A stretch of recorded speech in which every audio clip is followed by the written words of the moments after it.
So now there's this huge trend of taking testosterone. What do you think of that for the health? I don't think it's the best thing for long term unless you have an underlying health issue. Destroy your body's ability to produce testosterone. Wow, I didn't know that. Yeah, brain injury, testicular injury. I was unlucky as a kid where like a few times I got hit hard. In the balls? Oh my God, dude.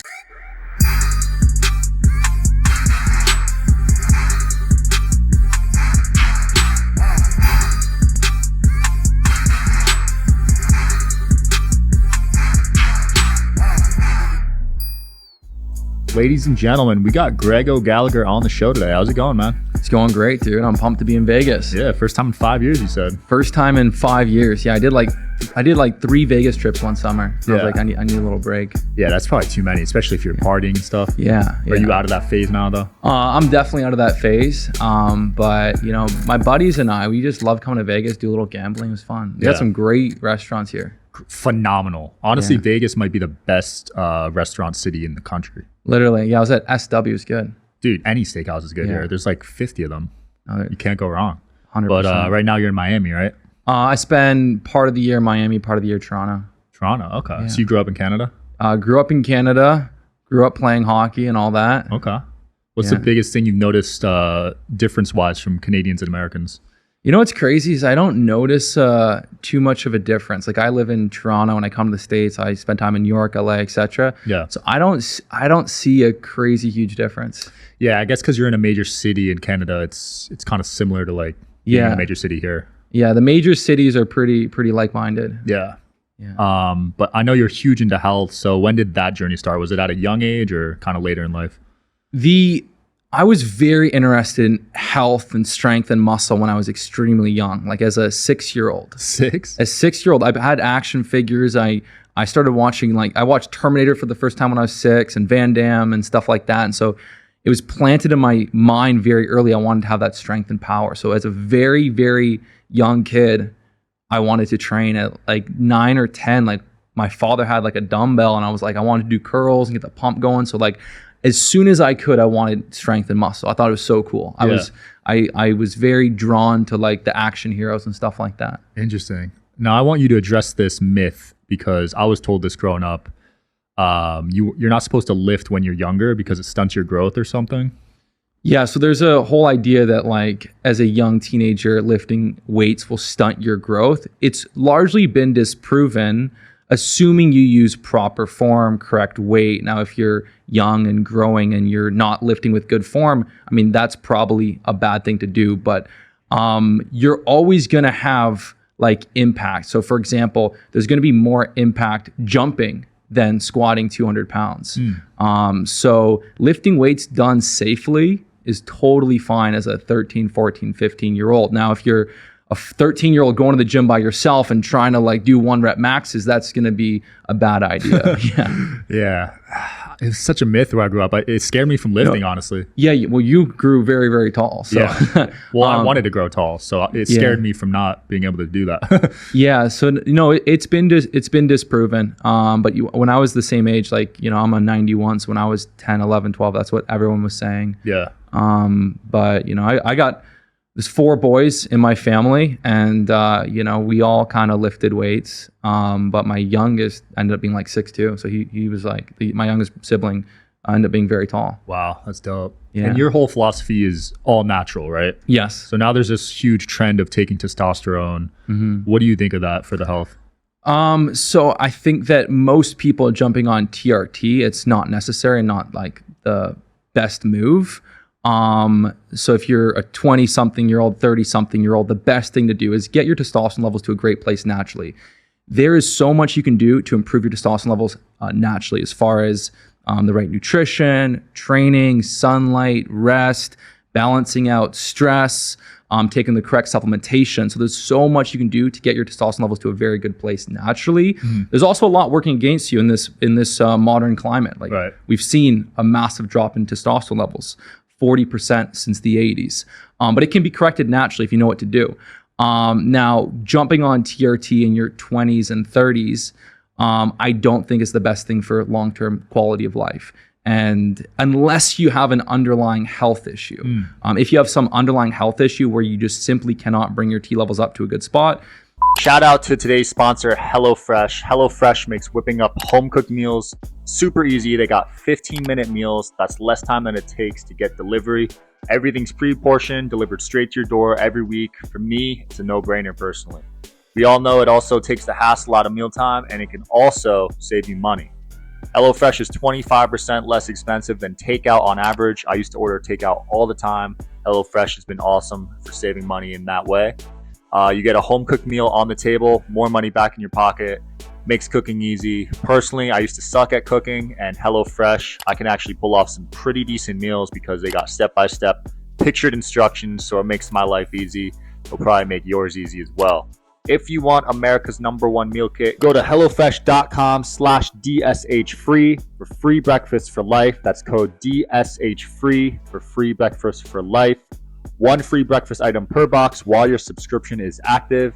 Guys, that's free breakfast for life. HelloFresh.com/DSH free. Link will be in the description. Don't forget to use code DSH free. One thing. So for example, if you're a athlete and you suffered very bad concussions, a lot of times brain injury can actually destroy your body's ability to produce testosterone. Wow, I didn't know that. Yeah, brain injury, testicular injury. I was unlucky as a kid where like a few times I got hit hard In the balls? oh my God, dude. Oh my God. But I was fine. I bounced back. I was fine. But I have heard of a guy. I was actually talking to like Michael Sartain when I was on his show a year ago, and he was talking about like his buddy got like kicked by a donkey in the nuts, and he was done. So yeah, so if you had like some sort of serious health issue or injury and you cannot produce it, then yes, that's the best possible move. But what you will see when you go on TRT is fertility levels will come down massively. So if you do plan on having children, you really want to wait till after you have children to do TRT, if possible. Now, the question on TRT is different when you are talking about a 50-year-old male. When a guy, you can actually maintain very good testosterone levels well into your 30s, even your 40s, but from 50 onward, that's when typically levels will start to decline. Right. They thought it was 30, but if you maintain proper nutrition, training, so on and so forth, you can do great in your 30s, and then really kind of mid 40s to 50s is when you see that drop off. So that's a different discussion for someone that wants to introduce that in their late 40s and 50s. And I've talked to men that are in their late 40s that are natural and they're feeling great and strong and have good T levels, and that's awesome. But like, you can see natural jack guys at 45, but at 60, 65, you do see that drop off. Yeah, that makes sense. I never realized how important testosterone was until I got my blood taken and started doing natural ways, like you said, to increase it. And dude, I feel way better. It's not even close. Amazing. Yeah. Did you get a starting and a starting T level and then your current? So I started at 552, which is, I don't know if that's low, but it's kind of... It's pretty average. Average, yeah. But then when I got it to 800, dude, I haven't been sick since. Awesome. Like, I don't get sick. I feel energized. I did it all naturally. Yeah. Like, there's people injecting stuff in their or whatever, but I mean, I feel like you could just treat it naturally. You definitely can, and there's certain minerals that support testosterone production that are also very good for immune function. So if you're taking zinc, for example, it's very good for immune function and help support testosterone. So, and your ability to produce more testosterone is actually linked to your immune system. That makes sense because I haven't been sick. Yeah, and simple stuff like zinc. There's one Tonkat Ali. Tonkat Ali is very, very good. Pine tree pollen. Okay. Vitamin D. So just simple stuff, nothing too crazy. Yeah. Those are the simple stuff, the basics. The 3 minerals that are very good for testosterone production: zinc, of course. Magnesium is really good, and it benefits testosterone production in athletes and sedentary people. It actually increases your total testosterone. Boron is very good. Boron is very anti-estrogenic. And right now, the average person, literally across the world, we are consuming, even in food, phthalates, little microplastics, and it adds up like an entire week. I just read this thing where it's like equivalent to eating like a credit card in plastic in your food. What? Yeah. So it's like 5 or 7 grams in plastic you take in per in a week, and it's getting leached into different foods. even if you put on a body wash, if you go to whatever the CVS is, you buy just regular body wash, it's loaded with perfume, and perfume's got fragrances and phthalates, and you're literally rubbing on all these endocrine disruptors into your skin. Yeah. If you're going and buying laundry detergent, you want to get unscented. The scented stuff has tons of phthalates. Right. And so most people, if they don't know better, they're loading phthalates onto their skin, which absorbs effectively everything. They're eating foods with higher amounts of phthalates. And then if you're wearing underwear, check the label. Is it cotton or is it polyester? The polyester can literally reduce your count such that you can't even conceive kids. So don't do polyester.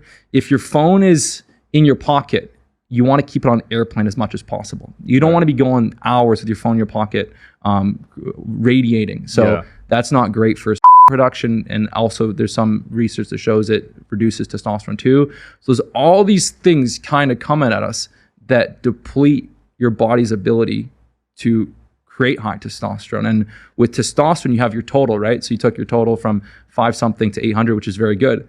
But you also have your free testosterone. How much of that is actually unbound? And that unbound testosterone is really what's linked to all the things we think about of testosterone, putting on muscle, ambition, drive, energy.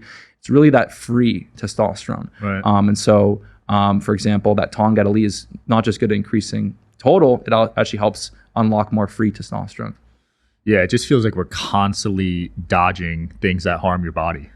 Like it's everywhere. We're constantly, but you know what? I have this idea that I think that, our bodies naturally want to be in peak shape. So if you just get out of its own way and you do the correct steps, you can get to a good spot. And there's a certain amount of tolerance your body can handle, where a certain amount of phthalate, a certain amount of radiation, it can handle that. But when it gets too high, then the currents are working against you. And so the Tongkat and the boron are helpful for solving for that, because they help reduce that estrogen. And so helps your body kind of produce more testosterone. So a simple thing for people to do is eliminate fragrances, especially those in body wash and scented detergents, limit using cologne and stuff like that. And then it extends. Like people have hairsprays that have tons of fragrance. They use air fresheners in their place. No, I can't stand it. Sometimes I'll get into like an Uber, and if I open the door and it just hits me in the face, I just cancel. I cancel. I'm like, I got a 30-minute ride. I'm not breathing this in for 30 minutes. Yeah. But so you want to eliminate as much as you can. Eat very high quality food. Take correct supplements, and then really like 2 of the most powerful, which is unfortunate because this is what most people don't get right now, is they don't get very high quality sleep. High quality sleep, and most people, even if they think they're getting good sleep, I get 7-8 hours. You're not getting high quality sleep, and they don't get correct amount of either vitamin D through supplementation or sunlight. Those 2 are really foundational. Like if you're looking at the pillars of creating great health, and we talked about this before the episode, some people go way too far down the rabbit holes and do some weird things. Yeah. If we want to talk about the highest ROI levers, it's lifting weights, right? It's walking, it's good nutrition, and then really sleep and sunlight. Like if you can do those keys, you're going to be in a really, really good spot. And so sleep is massive. There's even some research that shows that if you get subpar sleep, let's say 5 hours compared to 8 hours, your ability to gain muscle goes down like 40%. That's a lot. It's a lot. So like, let's say you're trying to get lean and cut 10 pounds, and then, you get 5 hours sleep versus 8 hours. Your ability to maintain muscle while cutting is massively worse when your sleep is subpar. And so with sleep, you want to get obviously the right duration of sleep, but it's like you need blackout. You cannot you can't have light coming in. Like I know firsthand, if I just have like the last 2 hours as light coming in, I'm exhausted all day. It's a night and day difference. So you want blackout, you want to sleep colder. Your body can induce sleep and produce melatonin more effectively when your body's cooler. So you want cool, you want dark. And then I don't even like to have my cell phone in the same room. Have like people sleep their cell phone like under their pillow or right next to them. Is not good. So keep your cell phone away. You want to get, if you can just sort of move back to kind of like this pre-modern era of life as far as kind of keeping some technology away, at least when you're sleeping. I think it's very important, and not having your phone and blast it on. But so there's a lot of things, but don't worry. Like I've helped men literally increase their T 200-300 points with different training, nutrition, lifestyle strategies, supplementation with our products Mojo that has a lot of those ingredients we talked about. And so men can literally increase their levels to a great spot. And it's interesting, like you said, the difference it makes when you're lower versus when you increase it. Like you put on muscle, you have more energy, you have more drive. I've seen people just simply become more successful simply by increasing their T production. Absolutely. It's night and day. Night and day. I mean, what's the lowest T you've seen? I mean, I've seen guys that were young, that were kind of in the 300s.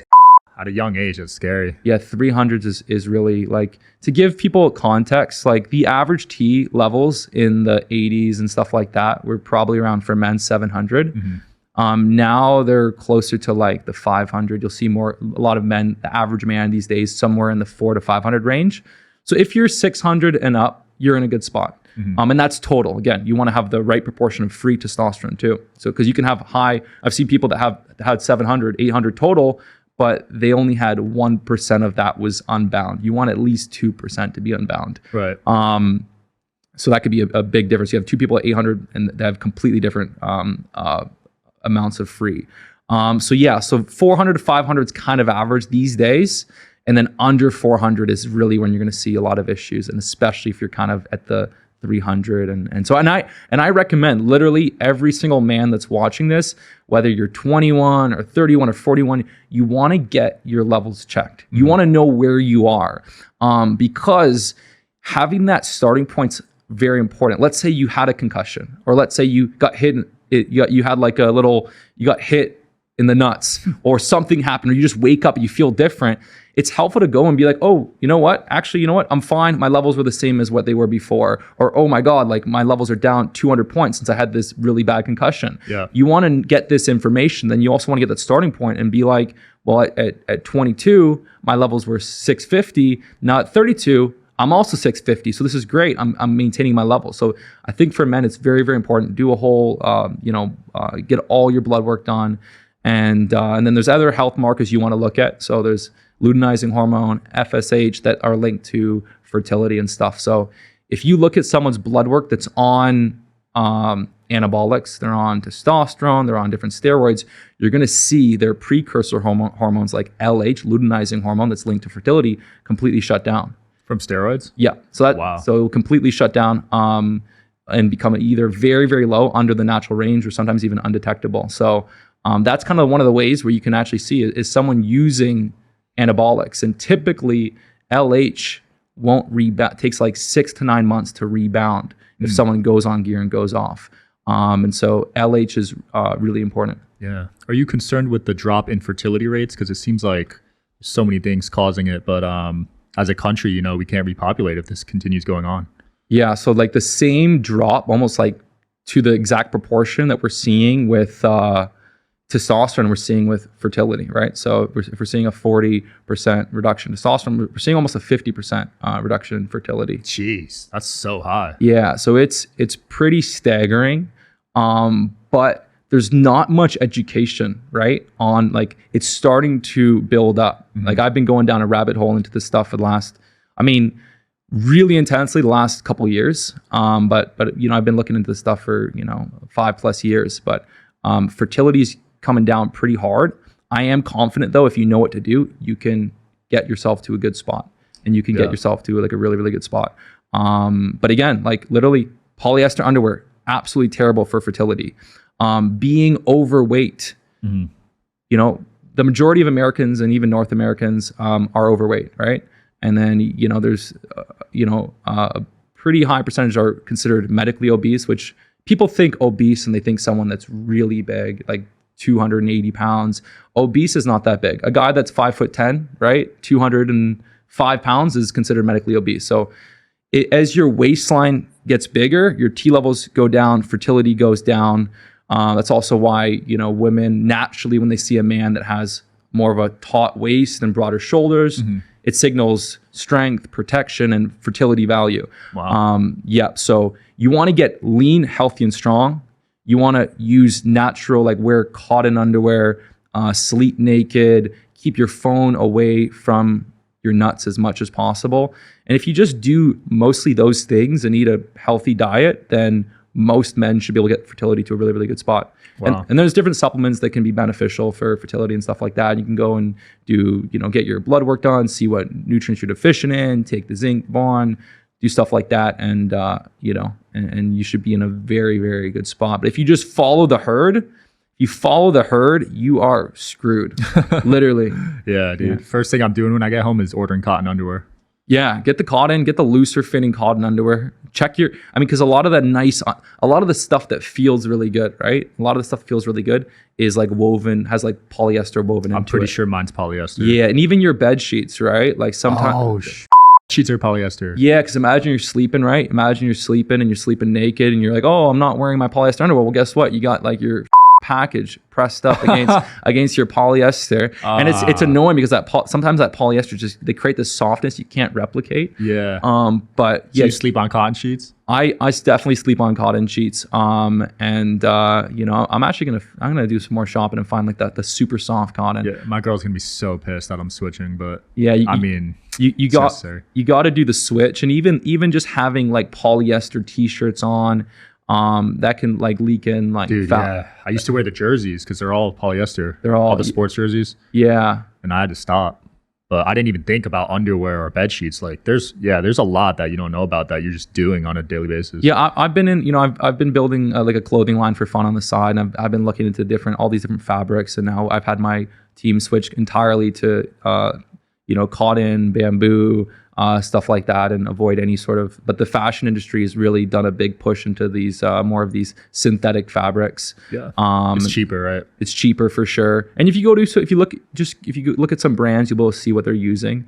But you want to look for natural fabrics. Yeah. Cotton, wool, merino wool is good. And then bamboo is really good, stuff like that. But then there's also like this little famous the goose right now where people are marketing bamboo, but they're actually using a synthetic sort of version of bamboo called viscose, which is not good.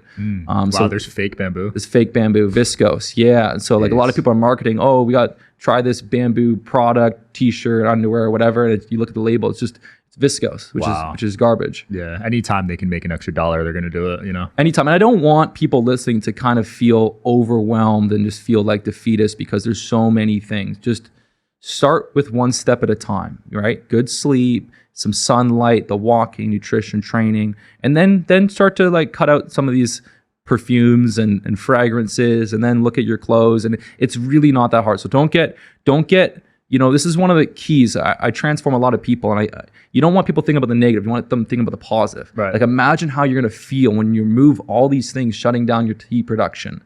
When you wake up and you feel that drive, like the one thing as a man, right? As a man, the one way you know your T levels are probably working pretty well is when you wake up to an iron rod. Yep, that was the first thing I noticed. Yeah, that's a good signal. If you wake up to a soft noodle, that's not good. That was me for years, and then once I raised it, iron rod every day. The iron rod every day is a great sign, especially if you have to like go to the bathroom and do like the Superman. So that's a very, very good, healthy sign. And so a lot of men, they remember having that when they were in their late teens, early 20s, and then somewhere along the lines, it just falls off. Yeah. I want to dive into a couple of your controversial tweets. Sure. One of them was, you believe every man should have a six-pack. Yeah. Why did you feel that way? Well, you know what? The reason is because it's actually not that hard if you know what to do. So let's be honest. Everyone listening right now, if I could snap my fingers and you could have a six-pack, would you want that? Yeah. Yes. No one is like, no, I want to be 18% body fat. So it's not that hard. If you know what to do, the benefits are massive. You're lean, you're strong, you look good. Even if you don't want to be shirtless at the pool, you put on a suit, you put on an outfit, like half the battle of looking good, right? Whether you're going out for dinner, you're on a date, you're going to an event, half the battle of a suit and outfit looking good is just being fit. Mm-hmm. Now, having a six-pack, really what it just means is that you have a lower body fat. You have a lower body fat with a little bit of muscle. And so, and the leaner you are within reason, I'm not talking about 5-6%, but if you get to like 10%, 9-10%, the leaner you are, the higher testosterone levels are. They're inversely correlated. The leaner your waist gets, the higher testosterone levels are. So if you know what to do, it's not hard. Right. Like if you're listening right now, why don't you have a six-pack? Literally, you wake up, you don't eat first thing in the morning. This is how I make it so easy, okay? You don't eat first thing in the morning. Wait an hour, you have a black coffee. Okay, let's say, what time do you wake up at? 7 a.m. Okay, so 8:30, you have a black coffee. You push that first meal till 1 p.m. Fasting's very, very easy if you just do 5 hours. If you're trying to fast all the way to dinner, it's very hard. If you're trying to do a 24, 36, it's very hard. The first 5 hours is so easy, especially if you drink a little sparkling water, black coffee. Now, by not eating for the first 5 hours, now the calories that you need to, let's say your goal is to lose 5 pounds of fat, or whatever. Let's say you have 50 pounds of fat to lose. The calories you need to eat to be in a deficit to get leaner, well, now you get to eat like more. It feels like more food because you're not eating for the first 5 hours of the day, and then you eat a moderate sized lunch, something to kind of stave off hunger, satisfy you, nourish you. You get to have a big dinner feast at 6 p.m., 7 p.m., 8 p.m. You choose whenever you want to have your dinner. Steak, potatoes, some broccoli, absolutely satisfying. And then you can even have some, I finish every single day. Every single day when I'm cutting to a low body fat, for me, I get down to like whatever, 7%. But every single day I'll have chocolate, I'll have some cookies, I'll have 400 or 500 calories of a treat every single night. And so I'm like, and again, I've also had periods where I was eating too much and I wasn't really tracking my nutrition. I was being lazy. And when you're not taking care of your body, right, you also feel like shit. Like you don't feel good. Like when you're eating too much, you wake up, you feel like you're gaining fat, you feel soft, you don't have the confidence when you walk into a room, when you're on a date, you just kind of have this thing luring behind you of just like not being content with how you are, and just you have this thing you want to solve. Oh, I'm not in shape. It just kind of bleeds into your entire day. For sure. Subconsciously. And I've when I was younger, I had some periods where I would be dieting and then I'd fall off, and I remember the confidence that it would really destroy my confidence. Part of it destroying my confidence was like, why can't I even stick to this diet, right? It took me a long time to really crack the code to get lean.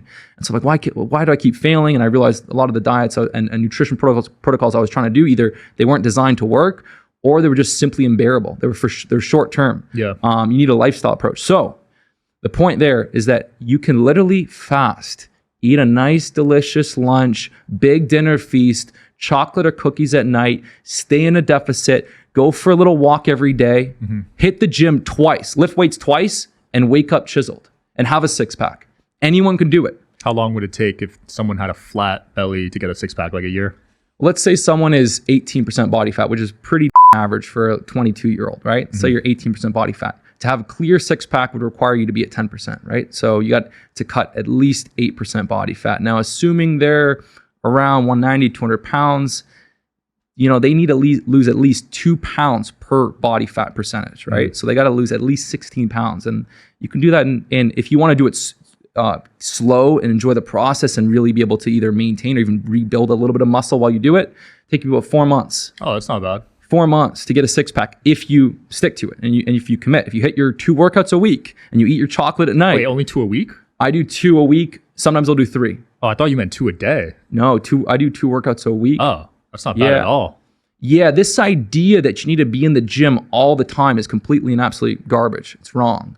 What you need to do to build an amazing physique as a natural is you need to go into the gym and push for a personal record. You need to get stronger. Yeah. If I want to put 10 pounds of muscle on someone, I need to take their incline bench press up, 30 pounds. We got to get, if you're doing incline presses with 150, we got to get you up to 180. If you're doing weighted chin-ups with 20 pounds, we got to get you up to 50. As you get stronger on key lifts, you'll build muscle. And when you train less, it doesn't have to be 2 days. 3 days a week is typically what what I coach people on. My latest program is actually the Lazy Rip. It's 2 days. But if you get stronger, and you really focus on doing less, you can hit more personal records, you recover, and you build muscle while you're resting, not while you're in the gym. So I've tested it all. I was obsessed with fitness since I was 13, 14 years old. I tested training 6 days a week, 5, 4. Yeah. The sweet spot really is 3 days. 3 days is perfect, but I've even seen really good results with 2. Yeah, that's impressive. Yeah. One more tweet and then we'll wrap this up. I thought this one was funny. You don't like loud chewers. No, I hate it. What is it about the loud chewing that gets to you? So I think there's this thing called misophonia, and it kind of like it onsets like as soon as like you kind of hit puberty, 13 years old, it onsets. And I remember I was at some show or something, and then just some kid was just chewing some candy so loud. And it was the first time I really had this like almost like this adrenaline spike to this chewing. I literally had like adrenaline, like I wanted to like go into a fight or something. It's actually a real thing. It's like a central nervous system response to something. Wow. Yeah, it's so I really do not like loud chewing. What about gum? If someone's chewing gum I mean, you could chew gum and not it be obnoxious, but someone's chewing gum really loud drives me crazy. If someone's breathing like through their nose really loud. I hate the loud breathers, bro. I had a kid behind me in science class. Yeah. Oh my, I still have nightmares about it. Yeah. And like also like if you're sick around me, like why are you being sick around me? Like if someone's just like like I couldn't do university, man, because everyone in university is sick. Dude. Everyone. Airplanes. When someone's sick by me, I hate it. Oh, it drives me. University too. Yeah, I couldn't really learn and focus because you're in an auditorium with 300 people and then everyone is coughing. Every 5 seconds you hear someone coughing. Facts. It's just like university is filled with sick people, man. Disgusting. Just take care of your health, you know? Yeah, man. It's been fun. Anything you want to close off with or promote? No, I think we hit on some really, really good stuff. If someone wants to support their T levels naturally, we're seeing insane results with our product Mojo, which is 5 key ingredients: the Tonga leaf, Force-Glau, which is another herb, zinc, magnesium, boron.